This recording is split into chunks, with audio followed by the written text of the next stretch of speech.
Welcome back to Before Karen Reed There Was. I'm your host, Tracy, and today we're peeling back the layers of Massachusetts law enforcement to expose a truth that goes far deeper than one case, one officer, or one department. What's happening with Karen Reed isn't happening in a vacuum. It's the latest chapter in a story of institutional corruption that spans decades.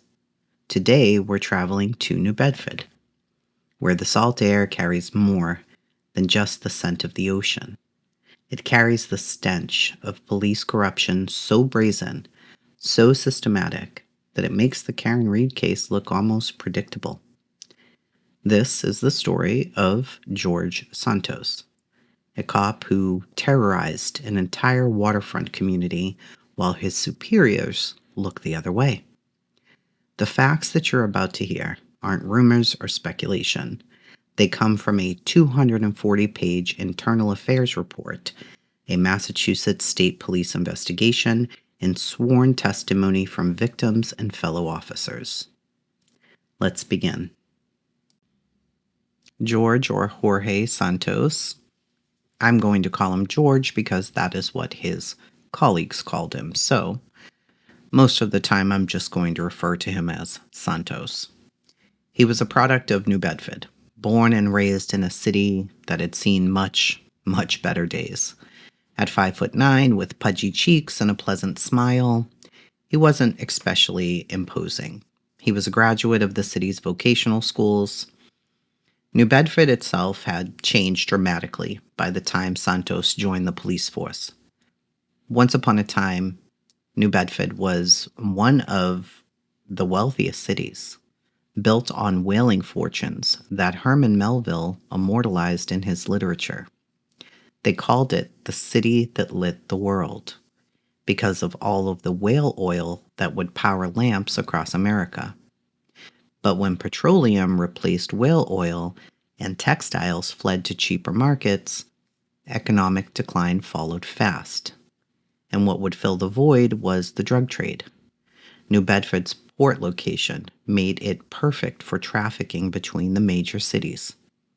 Heroin flooded in, then cocaine, then prescription pills, and fentanyl. By the 2000s, Central American immigrants had arrived seeking work on fishing boats and in seafood processing plants. They worked hard, often spoke limited English, and carried cash because many couldn't access traditional banking. Most importantly, for predators like Santos, they were terrified of police contact due to their immigration status. When Santos joined the police force, he quickly learned the department's currency: numbers. Arrests, citations, stops.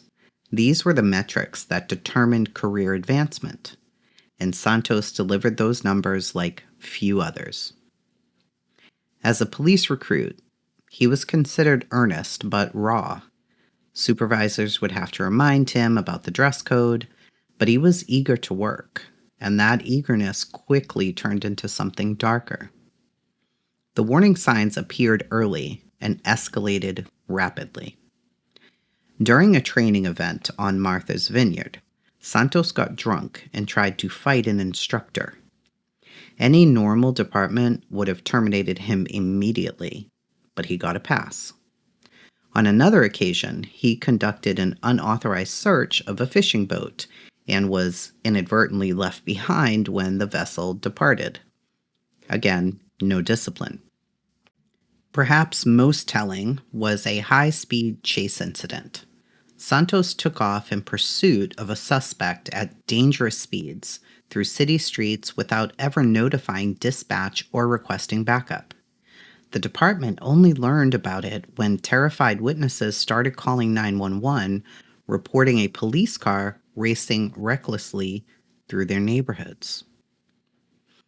And here's what makes it even more outrageous. While Santos faced zero discipline for endangering innocent lives during an unauthorized high-speed pursuit, another officer received a 5-day suspension for simply making a joke about how many cops showed up to an arrest scene. A joke got more punishment than reckless endangerment. The pattern was clear. Santos operated by different rules. His productivity protected him.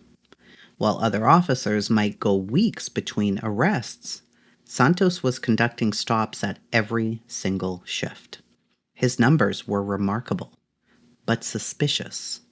In just 5 years, working roughly half time compared to the full-time officers, Santos managed to rank among the top performers in the entire department for street contacts. But productivity would come with a price that the community would pay. In 2017, Santos got assigned to the Marine Unit, a specialized squad tasked with overseeing New Bedford's busy waterfront. It was like giving a pyromaniac the keys to a fireworks factory. Officer Mark Raposo was already working the Marine Unit when Santos arrived. Raposo was a veteran with a wrestler's build who loved everything about his job. The boats, the waterfront, the fishermen. He would call it the best job in the department. But Santos immediately made Raposo nervous. As he would later tell investigators, Santos is a street guy, reputation as kind of a reckless and wild guy.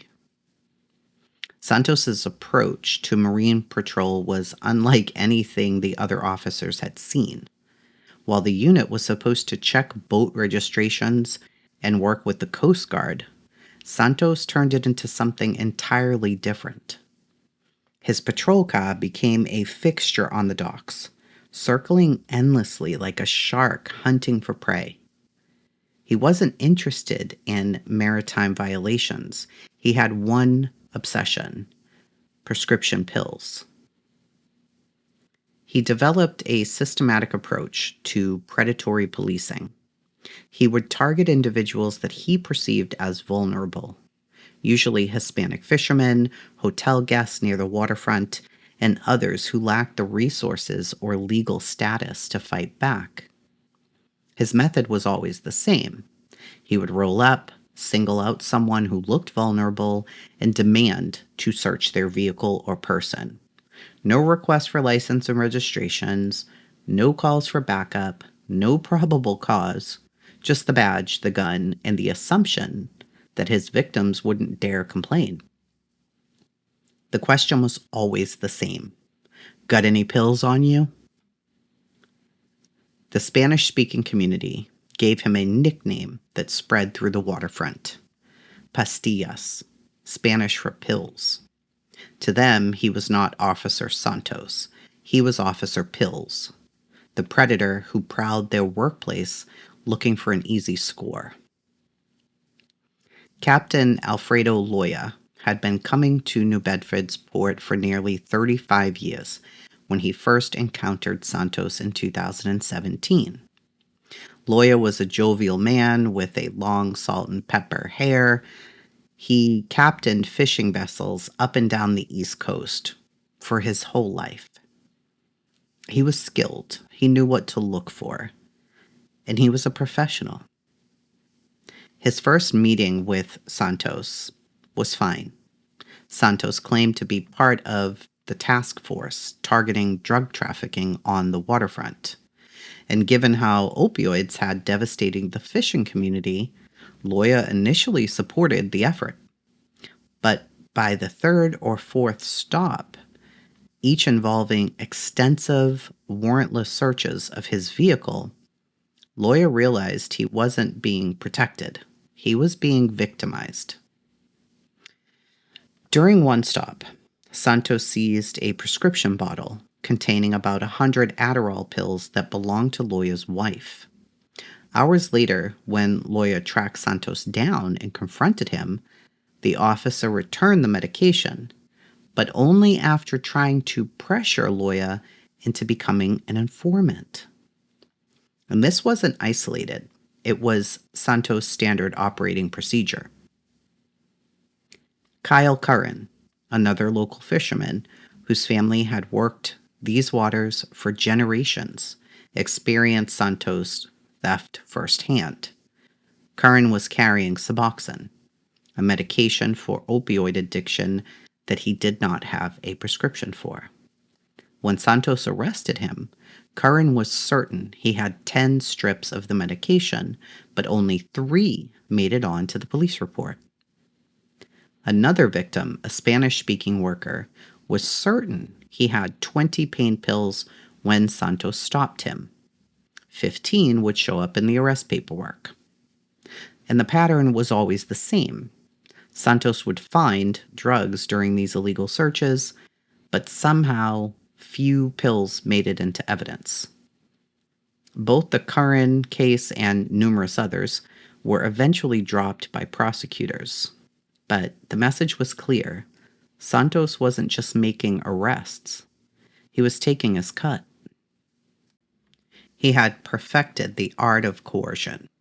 After conducting illegal searches and stealing property, he would offer his victims a choice: become my informant or face serious charges.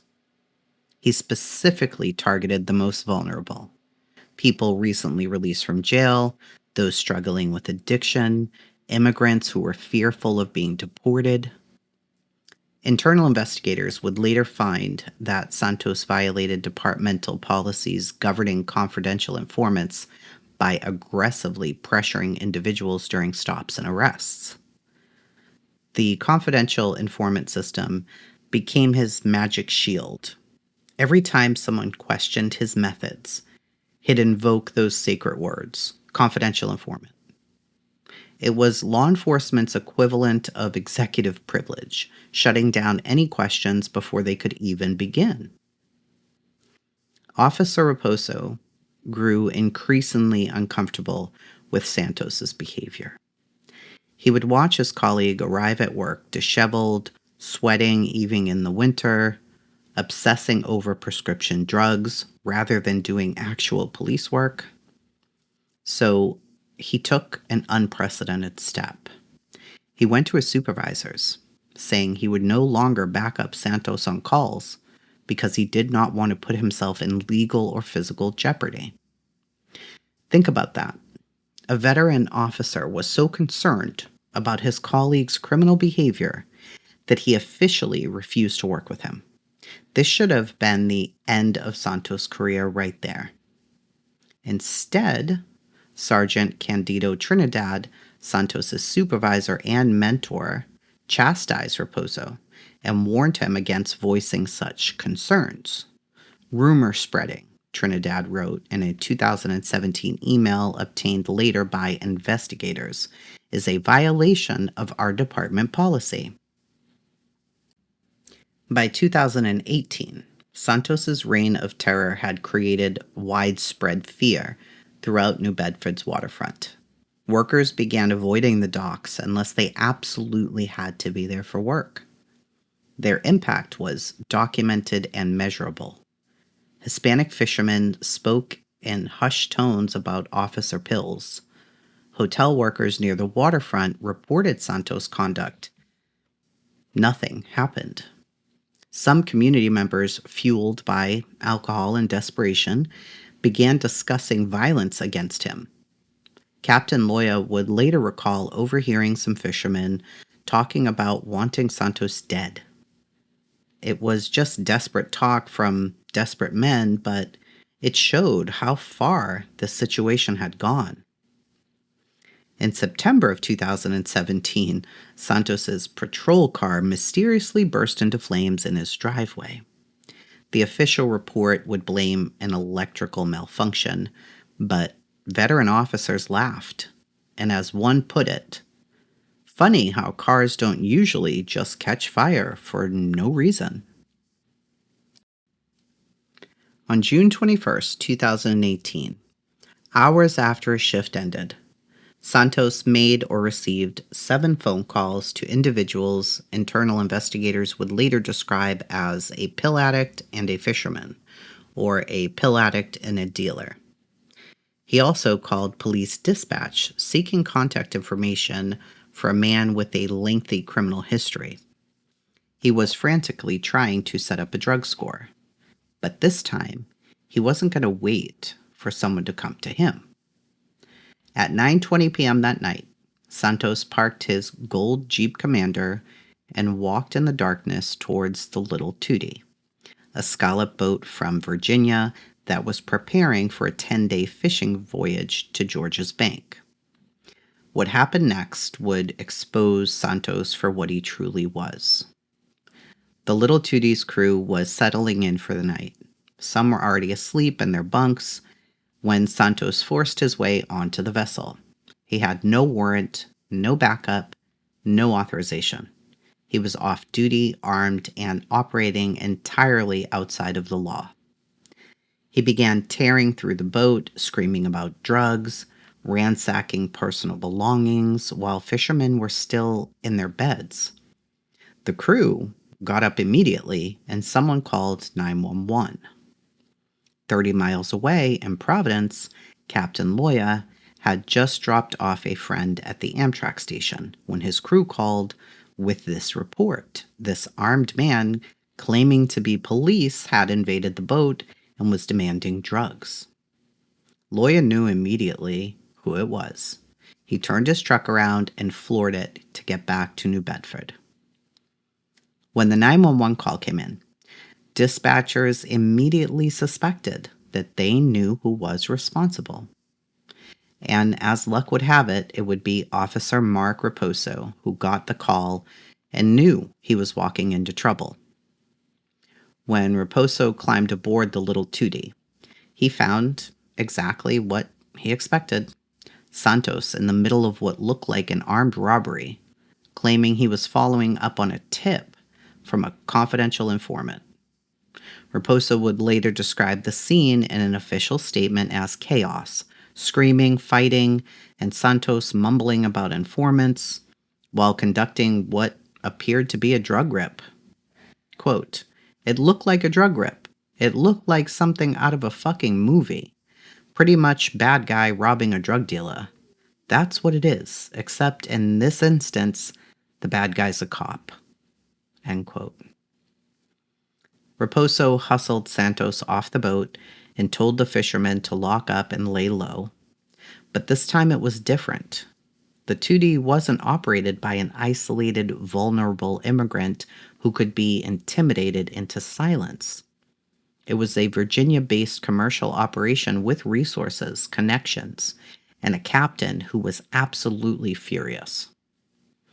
Over the next few hours, Santos made frantic phone calls, trying to construct any narrative that could justify his criminal behavior. Most critically, he managed to wake up Sergeant Trinidad, his mentor and former supervisor. Security footage would later show both men entering Trinidad's office around 5:30 a.m., where they would spend the next few hours crafting a story. When they emerged, Santos had completely rewritten history. Gone was the off-duty officer who illegally invaded a fishing vessel, and in his place, it was a heroic story about a dedicated professional who received a tip from a reliable informant and rushed to help a crew member who was in an apparent medical crisis. It was masterful fiction with one fatal flaw. Everyone else who was there knew it was complete bullshit.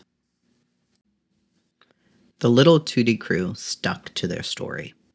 Officer Raposo, despite enormous pressure from within his department, refused to participate in the cover-up. Internal investigators began digging into Santos' supposed confidential informant, and what they found should have destroyed Santos' credibility. The supposed CI who provided the tip justifying the boat raid was actually a friend of Santos, someone he drank with socially and lived in the same neighborhood. When questioned, the informant gave contradictory statements and admitted that Santos had coached him on exactly what to say. Internal investigators eventually determined that Santos had systematically violated department policies regarding informants. Several colleagues told investigators they believe Santos regularly fabricated sources simply to justify his illegal activities. The investigation expanded, revealing the full scope of Santos's crimes. A 240-page internal affairs report stated he had violated 25 policies through systematic theft, illegal searches, coercion of informants, and targeting of vulnerable populations.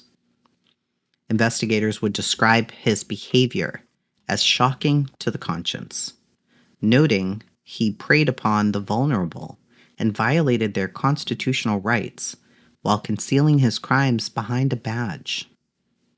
So he was placed on administrative leave, paid, in 2018, essentially receiving a taxpayer-funded vacation while his victims struggled to rebuild their lives. For 19 months, he collected a full salary while internal affairs and criminal investigators built their cases. In July of 2019, he crossed a line that even New Bedford's protective administration couldn't ignore. He was involved in a minor traffic accident where security footage showed another driver barely bumping into Santos's vehicle. His response was swift and violent.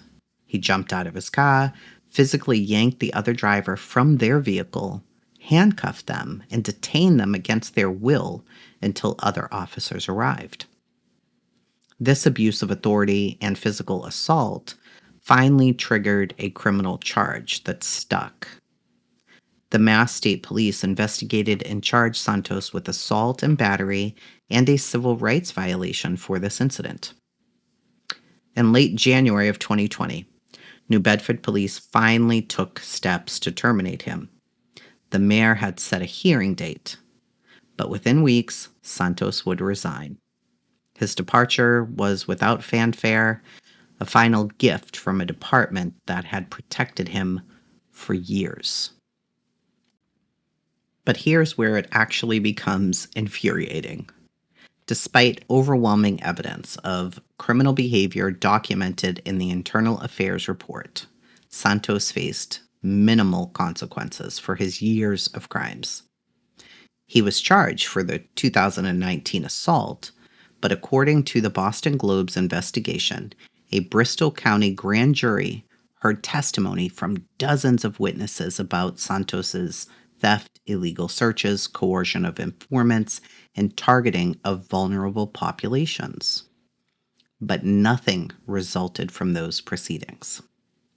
A police officer who'd stolen prescription drugs, conducted illegal searches, violated constitutional rights of dozens of citizens, and operated what his own colleagues described as armed robbery while wearing a badge, walked away with nothing. Santos ended up moving to Florida, where he lives a very nice, quiet life today. When reporters tracked him down, he refused to comment on anything. Officer Mark Raposo, the man who had the courage to report Santos's crimes and refused to participate in any cover-up, saw his career destroyed. His supervisors changed his schedule, altered his duties, and forced him out of the specialized assignments he had worked years to achieve. The message was clear. This is what happens to officers who break the blue wall of silence. Eventually, frustrated, Raposo contacted the FBI, hoping a federal investigation might accomplish what local prosecutors had refused to do. Whether that investigation led anywhere remains unclear. But the broader message had been sent throughout New Bedford Police Department: protect corrupt colleagues or face career destruction. But there's another character in this story whose actions reveal just how deep institutional rot goes. While Sergeant Trinidad was Santos's direct supervisor, actively helping to cover up his actions, there was someone higher up in the chain of command who had the power to stop this but chose not to. Deputy Chief Paul Oliveira had served nearly 30 years with the New Bedford Police Department by 2018. He had worked his way up from patrol officer to narcotics detective to lieutenant to captain, eventually becoming the deputy chief in 2016. Oliveira had commanded both the Narcotics Division and the Professional Standards Division, the department's internal affairs unit. In other words, Paul knew exactly how the system worked, and he was in a position of authority to ensure it worked properly.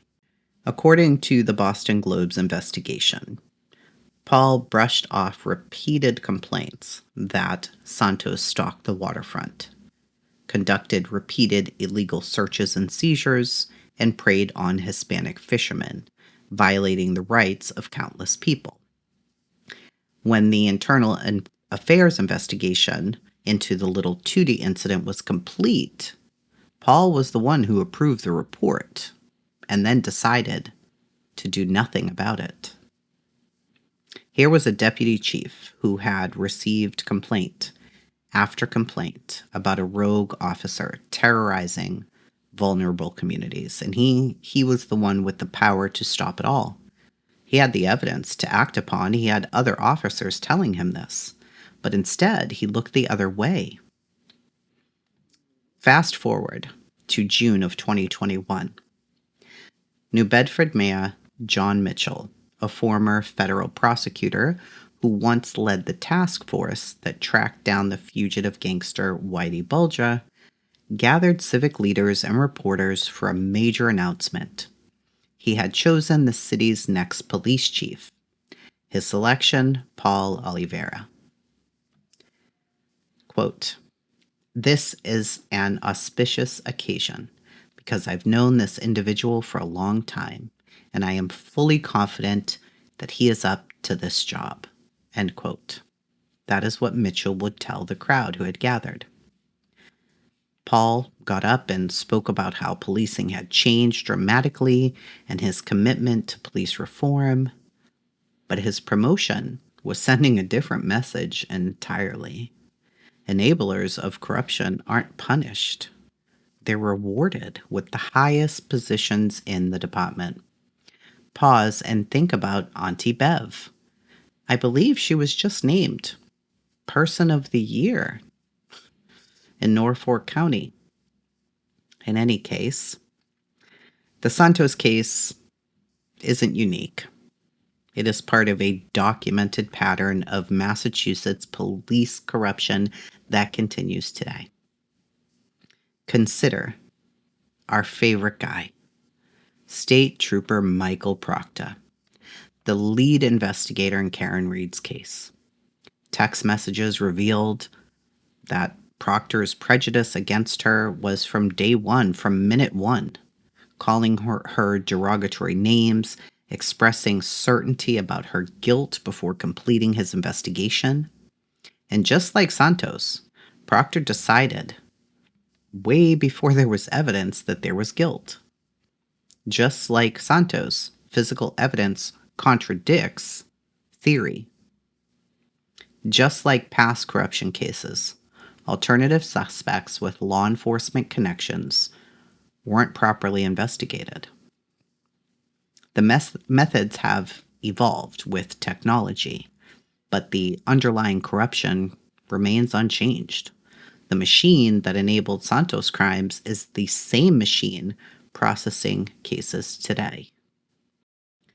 In the next episode of Before Karen Reed There Was, we are going to look closer at Chief Paul. According to the Boston Globe investigation, he's been investigated by the FBI at least 3 times over the past 2 decades for his own conduct involving confidential informants and evidence handling. If you think Santos was the problem, you'll learn more about the men who enabled him and who's now running the entire operation. Until then, remember, when the facts consistently show corruption being rewarded while honesty is punished, it's not a broken system. It's a system working exactly as it was designed. question everything, and demand accountability.